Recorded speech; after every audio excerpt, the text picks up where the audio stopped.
इस देश में आदिवासी जंगलों में मारा जा रहा, मुसलमान सड़क चौराहे पर मारा जा रहा, दलित मटका छूने घोड़ी चढ़ने पर मारा जा रहा, ओबीसी अप्रत्यक्ष रूप से हर जगह मारा जा रहा। और अफसोस ये है कि आज हमारी पीढ़ियों को, नौजवानों को कांवड़ ढोने से लेकर मूर्ति पूजा और अंधविश्वास में फंसाकर यह दावा किया जा रहा है कि हम सब हिंदू हैं। ये चुनौती मुझे एक ऐसे भारत की दिख रही है जिसे सांप्रदायिकता की आग में जलाया जा रहा है।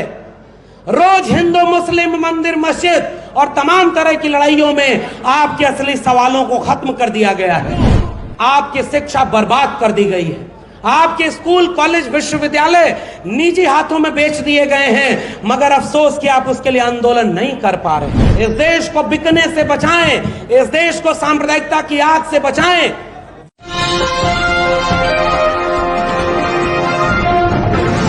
आप सभी सम्मानित लोगों को मेरा क्रांतिकारी जय भीम जय मंडल है, इंकलाब जिंदाबाद है। आज 9 अक्टूबर को सबसे पहले मैं माननीय कांशीराम को याद करना चाहता हूं, जिनका आज स्मृति दिवस है, जिन्होंने उत्तर भारत में खासकर डॉक्टर अंबेडकर और सामाजिक न्याय की लड़ाई को एक सामाजिक सांस्कृतिक आंदोलन की शक्ल में जमीन पर उतारने की एक बेहद विस्तृत कोशिश की। और इस तरह के हर मंचों पर एक बात बोलना बहुत जरूरी है कि ये सम्मेलन जिस दौर में हो रहा है, ये दौर हमारे सामने चुनौतियों का है, जश्न मनाने का नहीं। और ये चुनौतियां इस बात की हैं कि आज जितने भी लोग, हम जैसे लोग जाने कहां खोए हुए थे, एक नया भारत जो आजादी के बाद बना, उसमें जानबूझकर हाशिए पर ढकेले गए, उन सारे लोगों के सामने आज एक बात तो गर्व करने की है कि हमारी विरासत, जो सामाजिक और सांस्कृतिक विरासत थी, जो तथागत बुद्ध से लेकर के बाबा साहब, महात्मा फूले, पेरियार और उसके बाद माननीय कांशीराम और मंडल की जो पूरी लड़ाई, इस पूरी विरासत ने हमें ये जमीन और ये जगह दिया, हक हुकूक की ये आवाज दी कि आज हम यहां खड़े होकर इस वक्त की जालिम तानाशाह सरकारों के सामने, समाज में जातिवादी सामंती मानसिकता वाले लोगों के सामने आंख में आंख डाल करके अपने हक हुकूक की बात कर पा रहे हैं, तो ये सब उस सांस्कृतिक विरासत की वजह से हो पाया। इसलिए हम पर एक कर्ज है। वो कर्ज इस बात का है कि हमारे पीछे के लोगों ने तो बड़ा संघर्ष किया, कुर्बानियां दी, आंदोलन चलाए, बिखरे हुए लोगों को जोड़ा और आज हमें यहां तक पहुंचाया है। अब हमारे सामने ये चुनौती है कि क्या हम इस कारवां को, जिसे बाबा साहब ने अपने आखिरी संबोधनों में अपील करते हुए हमारे सामने एक चुनौती की तरह रखा कि बड़ी मुश्किल से यह कारवां यहां तक लाया हूं, इसे आगे ले जाना, अगर आगे न ले जा पाना तो इसे वहीं छोड़ देना, पीछे न जाने देना। मेरे लिए इस मंच पर खड़े होकर उस चुनौती, उस हकीकत से आपको रूबरू कराने का मन है कि साथियों, हमारे सामने हमारे संघर्षों का हजारों साल पुराना कारवां, जिसके दम पर हम यहां तक पहुंचे, आज हमारी आंखों के सामने वो मीलों पीछे ले जाया जा रहा है। और इसलिए इस मंच पर खड़े होकर मुझे लगता है कि एक ही वादा करने की जरूरत है कि ऐसे वक्त में हमारी जिम्मेदारी क्या है। तो मैं अपनी जिम्मेदारी दो तरह की समझता हूं। पहली जिम्मेदारी अपनी जड़ों को पहचानने और लोगों को अपनी जड़ों से जोड़ने की होनी चाहिए। और यह बात हमारे पुरखों ने कह दिया है कि जब जिन समाजों की सामाजिक और सांस्कृतिक जड़ें गहरी नहीं होती, उनकी राजनीतिक जड़ें भी मजबूत नहीं हो पाती। उत्तर प्रदेश के लोगों, इस बात को आप जानते हो, जिस मान्यवर कांशीराम का आज स्मृति दिवस है, उत्तर प्रदेश में उन्होंने ऐसा सामाजिक, सांस्कृतिक और राजनीतिक आंदोलन चलाया कि आजाद भारत में पहली बार जो सबसे हाशिए पर ढकेल दिया गया था, उस पायदान से खड़े होकर एक ऐसे राजनीतिक नेतृत्व को हमारे सामने रखा जिसने पहली बार इस प्रदेश के सूबे के मुखिया के पद पर बैठकर इस भारत के लोकतंत्र को असल में चरितार्थ करने का काम किया था। वह सामाजिक और सांस्कृतिक आंदोलन। मगर आज हमारे सामने एक चुनौती है साथियों।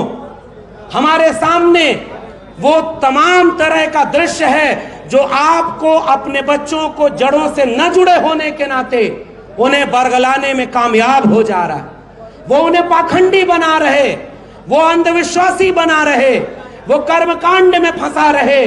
और जब भारत का संविधान लिखा गया, उस समय एक भरोसा इस नए मुल्क में नागरिकों के सामने रखा गया था कि अनुच्छेद 51A के तहत इस देश को हम तर्क, विज्ञान और वैज्ञानिक चेतना से संपन्न करेंगे। और जिस तथागत बुद्ध को हम याद करते हैं, मेरे लिए बुद्ध एक विचार का नाम है जिनके मूल में प्रज्ञाशील करुणा के साथ तर्क, विवेक है। और अफसोस ये है कि आज हमारी पीढ़ियों को, नौजवानों को कांवड़ ढोने से लेकर मूर्ति पूजा और अंधविश्वास में फंसाकर यह दावा किया जा रहा है कि हम सब हिंदू हैं। इसलिए पहली चुनौती कबूल करिए कि पहली चुनौती इस बात की है कि अपने इतिहास को, अपने जड़ों को अपने घरों तक पहुंचाइए। और वह चुनौती तब साकार होगी जब इन सारे लोगों के लिखे हुए को, उनके विचारों को, यानी किताबों के जरिए घर घर पहुंचाया जाएगा। वरना गमले में लगे हुए पौधे एक वक्त के बाद मुरझा जाते हैं। इन पौधों को जमीन में लगाइए ताकि उनकी जड़ें अपने आप फैलती चली जाएं और एक विशाल वृक्ष बने। और दूसरी सबसे बड़ी बात जो कह करके मैं इस मंच पर अपनी बात खत्म करूंगा, वो चुनौतियों की है। जब इतिहास आपकी पीढ़ियां नहीं जानेंगी तो वो पाखंडी बनेंगी, आप उन्हें रोक नहीं पाएंगे। और अगर इतिहास जान जाएंगी, वैचारिक धारा पर खड़ी हो जाएंगी, तो वो एका की बात करेंगी। और पहली बात यह है कि तमाम तरह के जातिगत और जो छोटे छोटे समूह बन गए हैं, उनको एक करने की जरूरत है। और जब एक कर लेंगे तो आगे चुनौती मुझे एक ऐसे भारत की दिख रही है जिसे सांप्रदायिकता की आग में जलाया जा रहा है। रोज हिंदू मुस्लिम, मंदिर मस्जिद और तमाम तरह की लड़ाइयों में आपके असली सवालों को खत्म कर दिया गया है। इसलिए नौजवानों, आपके सामने ये एक चुनौती है। पहचानो आपकी चुनौती को, याद करो तथागत बुद्ध से लेकर कबीर, रैदास, पलटू दादू भीखा, बुल्ले शाह बाबा फरीद, नारायण गुरु बसवन्ना चौखा मेला से होते हुए महात्मा ज्योतिराव गोविंदराव फूले, ईवी रामास्वामी पेरियार, शाहू जी महाराज, डॉक्टर अंबेडकर, डॉक्टर लोहिया, मान्यवर कांशीराम और मंडल की लड़ाई मंदिर मस्जिद की लड़ाई नहीं, कलम और किताब की लड़ाई थी। वो आज खतरे में है।